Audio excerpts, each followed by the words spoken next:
নমস্কার, কেমন আছেন সবাই? Welcome to my another new blog. চলে এসেছি পার্লার। আজকের একদম পার্লার থেকেই ব্লগটা চালু হয়েছে। আজকে সকালবেলা ঘুম থেকে উঠে ফ্রেশ হয়ে ব্রেকফাস্ট করে সকালের টুকটাক কাজকর্ম শেষ করে এক পদের রান্না করে তারপরে এসেছি পার্লার। আমাদের এই সোসাইটির ভিতরেই পার্লারটা একটু দেরি করে খোলে, 11টা 11:30 নাগাদ। তাই ভাবলাম টুকটাক কাজকর্ম শেষ করে তারপরে যাই, কারণ এখান থেকে বাড়ি যেতে কতটা দেরি হবে ঠিক জানি না। তাই জন্য বলতে পারেন এক পদের রান্না, যেমন চিকেন আর ভাত করব আজকের, তো চিকেনটা আমি করেই এসেছি আর সিদ্ধার্থ ভাতটা করে নেবে। ও বললো যে তুমি চলে যাও, তারপরে আমি করে নেবো, কারণ ওর বাড়িতেই রয়েছে, আজকে ছুটি ওর। আপনাদের তো ওই লাস্ট ভিডিওতে বলেইছিলাম যে আমরা ঘুরতে যাচ্ছি, তাই প্রায় 25 তারিখ থেকে আজ 2-3 তারিখের ওপর হয়ে গেল ভিডিও কিছুই আপলোড করা হয়নি। প্রথমেই জানাই 25শে ডিসেম্বর উপলক্ষে মেরি ক্রিসমাস, আর বছরের নতুন বছর যেহেতু শুরু হয়ে গেছে তাই হ্যাপি নিউ ইয়ার সকলকে। আর সবাই খুব ভালো থাকবেন, সুস্থ থাকবেন, সবার যেন বছরটা খুব ভালোভাবে যায়। আর বড়রা যারা রয়েছেন সকলকে আমার প্রণাম, আর ছোট আমার সমবয়সী যারা রয়েছে সবাইকে আমার ভালোবাসা। যাই হোক, বাড়িতে এসেছি প্রায় 2:30-3টে বেজে গেছে। খাওয়া দাওয়া কমপ্লিট করে একটু রেস্ট নিয়েই আজকে যেহেতু 25শে ডিসেম্বর চলে যাচ্ছি ঘুরতে। আস্তে আস্তে প্রায় সব কিছুই ফেস্টিভ্যাল শেষ হয়ে যাবে। এদিকে আমার কিন্তু বাড়ির বানানো কেক খেতে ভীষণ ভালো লাগে। ছোটোবেলা থেকে যেহেতু খ্রিস্টান পাড়ায় বড় হয়েছি, খ্রিস্টান স্কুলে পড়েছি, তাই ওই খ্রিস্টানদের এই হাতে বানানো কেক না আমার খুবই ভালো লাগে। এবছর তো সেটা সম্ভব না, এবছর বাড়িতে নেই, তাই কেক কোনোভাবেই খেতে পারবো না। ওই বাইরের কেনা কেক আমার ঠিক খুব একটা ভালো লাগে না, তাই এবছর বাড়িতেই বানিয়ে নেব। আজকের 25শে ডিসেম্বর, আর আজকেরই হচ্ছে আমাদের ট্রেন রাজস্থান যাওয়ার, যার জন্য ভাবলাম আজকে অল্প করে একটু কেক বানাই। পাশে এক দিদিভাইয়ের সঙ্গে পরিচয় হয়েছে, বাঙালি, তাকেও একটা দেব, আমরাও একটা টেস্ট করব, আর সঙ্গে করে একটা ট্রেনে নিয়ে যাব। যাই হোক, সন্ধে ঠিক নয়, 4:30-5টা মতন বাজে, বসে পড়েছি একদম কেকের সরঞ্জাম নিয়ে। কারণ আজকে না বানালে এরপর যেদিন আসবো বলতে পারেন আর কেক বানানোর মরশুমটা আর থাকবে না। কেক বানানোর সময় তো এখনই, তাই না? এই 25শে ডিসেম্বর কেক বানাবো, খাবো, সবাইকে দেব, এটাই তো বেশ ভালো লাগে। তো যাই হোক, আজকের ওই জন্য অল্প কিছু সরঞ্জাম নিয়েই বসে পড়েছি।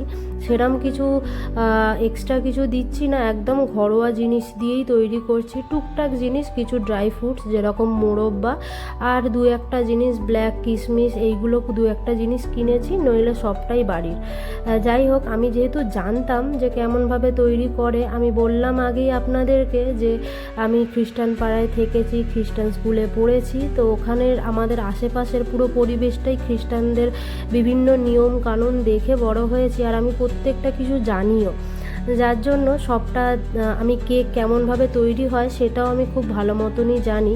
আর আপনাদেরকে এর আগের যখন আমি বাড়ি গেছিলাম তখন ভিডিওতে দেখিয়েছিলাম আমাদের বাড়িতে একটা দোকান আছে, তো সেই দোকানে সবাই আসে, জিনিসপত্র নেয়, কেমন কিভাবে তৈরি করে, আর পাশেই বেকারি যেহেতু রয়েছে তো সবটাই জানি আমি টুকটাক। যাই হোক, সেইভাবেই আমি তৈরি করব। আর কিছুটা মোবাইলে দেখেছি, মোবাইল তো রয়েছেই, এখন ইন্টারনেটের যুগ, যেটাই প্রয়োজন হবে সেটাই সার্চ মেরে দেখে নেওয়া যাবে। যাই হোক, দুটোর হেল্পিং নিয়ে, যেহেতু কিছুটা জানি আর কিছুটা মোবাইলের হেল্পিং নিয়ে বসে পড়েছি। এর আগে বাড়িতে একবার বানিয়েছিলাম, জানেন, মোটামুটি বেশ ভালোই হয়েছিল।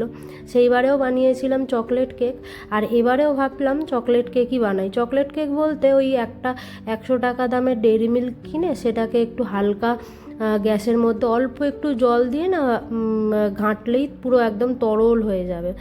ওই মানে যে চকলেটের যে ফিলটা সেটা ওর মধ্যে মাখালেই পুরো চকলেট কেক মনে হবে। হালকা একটু চকলেটের গন্ধ হবে, বেশ ভালো লাগে। বেশি হলে আমার খুব একটা আবার ভালো লাগে না। যাই হোক, প্রথমে আমি আগের বারে যখন করেছিলাম না, তখন পুরোটাই হাতে করেছিলাম, হাত দিয়ে পুরো ফাটিয়েছিলাম জিনিসটাকে। কিন্তু এবারে ওই মোবাইল দেখে সেম পদ্ধতিতেই করছি, কিন্তু মোবাইল দেখে একটা ট্রিক্স শুধু সহজ করে নিয়েছি, সেটা হচ্ছে ব্লেন্ডারে ব্লেন্ড করে নেওয়া, যেটা আগের বারে আমি হাতেই করেছিলাম। তো এবারে ওই ব্লেন্ডারে দেখলাম একটু কম সময় লাগছে, তো তাই জন্যই আমি ব্লেন্ডারটা ব্যবহার করলাম। কারণ আজকে আবার এই কেকটা তৈরিও করব, তার সঙ্গে প্যাকেজিংও করব, আর পাশে ওই একজন দিদিকেও দেব, আর তার সঙ্গে সঙ্গে নিয়ে যাব। আজকে যেহেতু ট্রেন আছে, আবার রাতে টুকটাক খাওয়া দাওয়া বলতে পারেন ডিনার কমপ্লিট করেই আমাদের ট্রেন ধরতে হবে। 8টা সাড়ে 8টার মধ্যে তো বেরোতেই হবে। তো বিকেলবেলা বসেছি, এই অল্পই করব, বেশি করব না, অল্প স্বল্পই করব। দুজন যেহেতু রয়েছি আর একটা দেব, 3টে মোটামুটি করার ইচ্ছা আছে। সেই অনুযায়ী খুব অল্প পরিমাণে ছোট একটা কাপের মাপে 2 কাপ করে প্রত্যেকটা জিনিসই নিয়েছি, আর 3টে ডিম নিয়েছি। একটা ব্লেন্ডারের মধ্যে প্রথমেই চিনি দিয়ে দিয়েছি 2 কাপ। আর হ্যাঁ, যারা আমার ভিডিওটা দেখছেন তাদের যদি মনে হয় হ্যাঁ তোমার মতন করে এরকমভাবে আমিও কেক বানাবো, তাহলে একটা জিনিস সবসময় মাথায় রেখো, যে দুটো জিনিস। একটা হচ্ছে জিনিসের কোয়ালিটি, যত ভালো জিনিসটা দিতে পারবে তাহলে মনে করবে খুব সুন্দর হচ্ছে। আর একটা হচ্ছে যে অনেকেই সাদা তেল ব্যবহার করে এখন কেকে, যেহেতু আমি অনেক ভিডিওর মধ্যে দেখেছি প্রচুর মানুষে সাদা তেল ব্যবহার করে জিনিসটা তাড়াতাড়ি হয়ে যাওয়ার জন্য। বোঝা যায় না, অনেকে বলে সাদা তেল দিলে তাড়াতাড়ি ভালো হয়ে যায়, কিন্তু অ্যাকচুয়ালি আমি দেখেছি যারা বাড়িতে খ্রিস্টান যারা থাকে তারা বাড়িতে প্রচুর 10 কেজি 5 কেজি কেক বানাচ্ছে, প্রচুর পরিমাণে বাটার নিয়ে যায়। তারা সাদা তেল এক বিন্দুও ব্যবহার করে না। বাটার দিলে কেকটা খুব ভালো, মানে নরম হয়, তার সঙ্গে টেস্টিও হয় খুব ভালো। তো আর তার সঙ্গে আরেকটা ট্রিক্স হলো, সেটা হচ্ছে কেকের প্রত্যেকটা জিনিস, যে কোনো জিনিস একদম যেন মিহি হয়, কোনোটাই দানা জাতীয় না থাকে। কারণ দানা জাতীয় থাকলে না খাওয়ার সময় মুখে যখন পড়বে জিনিসটা ভালো লাগবে না, একমাত্র ড্রাই ফ্রুটস ছাড়া।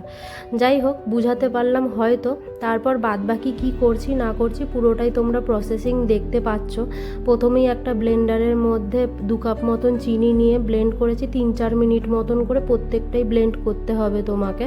তারপরে 3টে ডিম দিয়েছি ওর মধ্যে, তারপরে 100 গ্রাম বাটার, পুরোটা ব্লেন্ড করে একটা পাত্রের মধ্যে ঢেলে নিয়ে ময়দা দিয়ে দিয়েছি 2 কাপ, একটু খাওয়ার সোডা দিয়েছি ওই 1 চামচ মতো, দিয়ে ভালো করে ওটাকে ফাটিয়ে নিয়েছি। ফাটিয়ে নেওয়ার পর ওই যে আমি যে ক্যাডবেরিটাকে যে মেল্ট করে রেখেছিলাম, ওই ক্যাডবেরিটা পুরোটা দিয়ে দিলাম। দিয়ে ওটা ভালো করে মাখিয়ে নিয়ে ড্রাই ফ্রুটস বলতে আমি এখানে দিয়েছিলাম কাজু, কিশমিশ আর মোরব্বা, ছোট ছোট করে কেটে রেখেছিলাম, তাই ওটাকে পুরোটা দিয়ে দিলাম। দিয়ে ভালো করে মাখিয়ে এই যে 3টে ছোট ছোট ফয়েলের মধ্যে দিয়েছি, দেখতে পাচ্ছ।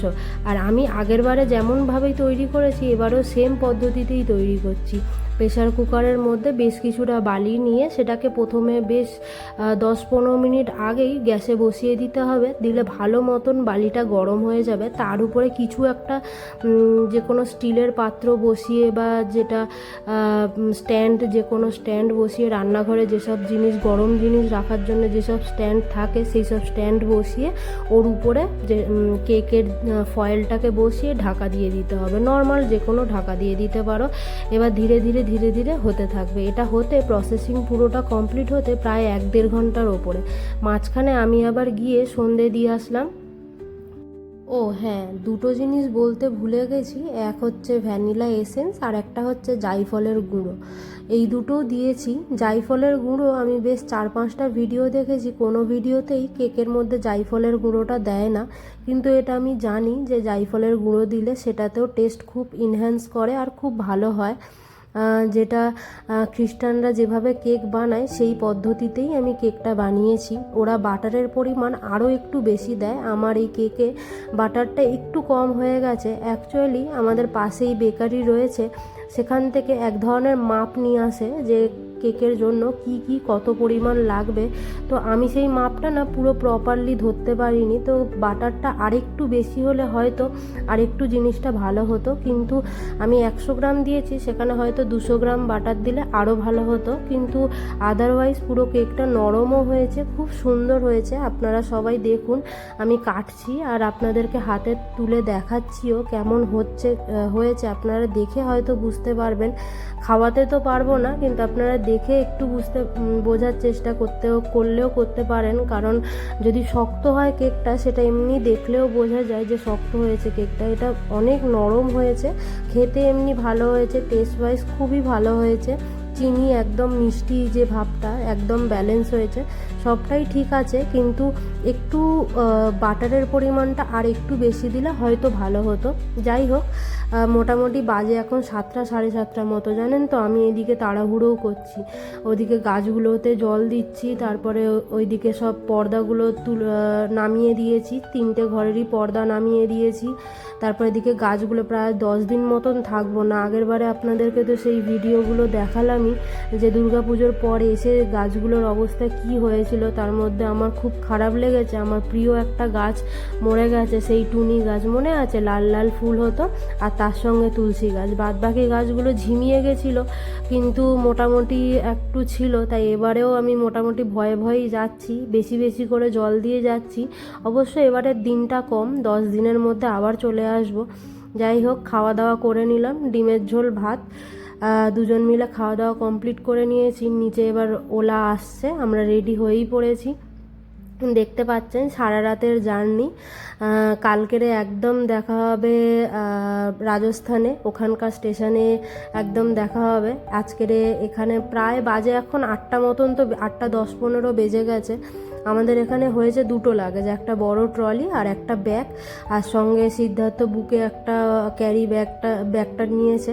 দুজনে একদম খুব হালকা পাতলা, ভেবেছিলাম প্রথমে জিন্স পরবো, তারপরে ভাবলাম না, চুড়িদারই পরি, কারণ সারা রাত ট্রেনে জার্নি তো, একটু ঢিলা ঢালা রিল্যাক্সেবল জিনিস হলে তাতে কি জার্নিটা করতে সুবিধা হয়। আর প্রথম না বুঝতে পারতাম না, কিন্তু এই যে বাড়ি গেলাম, বাড়ি থেকে এলাম, প্রায় 4-5 বার আমার ওভারনাইট, প্রায় 2 দিন 1 দিন এরকম সারা রাতের জার্নি, সারাদিন সারা রাতের জার্নি প্রায় অনেকবারই হয়ে যাচ্ছে। তাই এখন বুঝতে পারি যে জার্নি করতে গেলে কোন কোন জিনিসগুলো মেন ইম্পর্টেন্ট। নিচে গাড়ি এসে গেছে, আমরা এখন যাব ব্যান্ড্রা স্টেশন। যাই হোক, আমাদের 25শে ডিসেম্বর তো এইভাবেই কাটছে। তোমাদের কেমনভাবে কাটছে, তোমরা কেমনভাবে এনজয় করছো, আমাকে অবশ্যই কিন্তু কমেন্টে জানিও। সারাটা দিন মোটামুটি আজকের এই ব্যস্ততার উপরেই কেটেছে। ছোটোবেলা জানো তো আমার অন্যরকমভাবে 25শে ডিসেম্বরটা কাটতো, কারণ তোমাদেরকে প্রথমেই বললাম যে আমরা যেখানে থাকতাম সেই এরিয়াটা পুরোটাই খ্রিস্টান, তো ওদের রীতি রেওয়াজ ওই জিনিসটা বেশি ওখানে চলাচল হতো, যে হ্যাঁ কেমন কি হচ্ছে ওখানকার। হিন্দুদের এই দুর্গা পুজো বা অন্য লক্ষ্মী পুজো, কালী পুজো, আমি যখন ছোট ছিলাম তখন একদমই বোঝা যেত না। বাইরে বেরোলে বেশ কিছুটা এলে তখনই বোঝা যেত যে হ্যাঁ বাইরে দুর্গা পুজো হচ্ছে, কিন্তু ওইখানে কাছে পিঠের মধ্যে সেরকম কোনো পুজো হতো না। তো পাশাপাশি প্রত্যেকেই খ্রিস্টান। আমাদের যখন বিজয়া দশমী আসতো তখন আমার মাকে দেখতাম প্রত্যেকের বাড়িতে, পাশাপাশি যাদের বাড়ি চেনা পরিচিত তাদের বাড়িতে মিষ্টি, নিমকি এই ধরনের জিনিস দিত। আর খ্রিস্টান যারা ছিল, যাদের সঙ্গে আমাদের পরিচয়, তারা তাদের খ্রিস্টান এই যে 25শে ডিসেম্বরে কেক, তারপরে লেবু, কলা, তারপর একটা রোজ কেক বলে এক ধরনের ওদের বিস্কিট টাইপের হয়, সেই জিনিসটা দিত। তোমরা কতজন জানো আমি ঠিক জানি না, কিন্তু খাস্তা এক ধরনের হয় রোজ কেক, ওটা, তারপরে আরও অনেক কিছু মিলিয়ে না বাড়িতে প্রায় 10-12 জন এরকম দিয়ে যেত। কারণ ওদের এই খ্রিস্টানদের ফ্যামিলিটা তুলনামূলক আমাদের হিন্দু ফ্যামিলির থেকে বেশি। আমরা হিন্দুরা খুব কমই থাকতাম ওখানে, বেশিরভাগটাই খ্রিস্টান। তো ছোটোবেলায় প্রচুর কেক আসতো বাড়িতে, যার জন্যই এই বাড়িতে হাতে বানানোর কেকের টেস্ট আমার ভীষণ ভালো লাগতো। তো সেটাই প্রায় এত বছর, 23টা বছর আমি সেমভাবেই কেটেছে আমার 25শে ডিসেম্বর। পাড়ার মধ্যে গোশালা হতো, পুরো পাড়ার রাস্তাটাকে সাজানো হতো। আবার আমাদের ওখানে বেশ ওই এলাকাটার মধ্যেই একটা বিশাল বড় মেলা হতো এই 25শে ডিসেম্বর বলতে 23-24 তারিখ থেকে শুরু করে 1 জানুয়ারির 2-3 তারিখ পর্যন্ত এই মেলাটা চলে। বিশাল বড় মেলা, 2 দিন 3 দিন তো মাকে নিয়ে যাবই, মাকে বলবো চলো চলো, এরম করে খাওয়া দাওয়া আনন্দ 25শে ডিসেম্বরটা ভীষণ ভালো যেত। যাই হোক, এবছর তো কোনোটাই না পাচ্ছি মেলা, না পাচ্ছি কেক, তো বাড়িতে নিজেরাই বানিয়ে নিয়েছি কেক। কিন্তু হয়তো মেলা কেক পাচ্ছি না এটা ঠিকই, কিন্তু ঘুরতে যাচ্ছি সেটার একটা আলাদাই আনন্দ। চলে এসেছি ব্যান্ড্রা স্টেশন। আজ থেকে শুরু হচ্ছে আমাদের রাজস্থান জার্নি। রাজস্থানে কি কি করছি কি না করছি সবটাই এর পরের ভিডিওতে অবশ্যই জানাবো। তোমরা ভালো থেকো, সুস্থ থেকো। দেখা হবে নতুন আবার একটা ভিডিও, সেটা হবে রাজস্থানের ভিডিও। সেখানে গিয়ে কি কি করছি অবশ্যই তোমাদেরকে দেখাবো। আজকের এর জন্য বাই।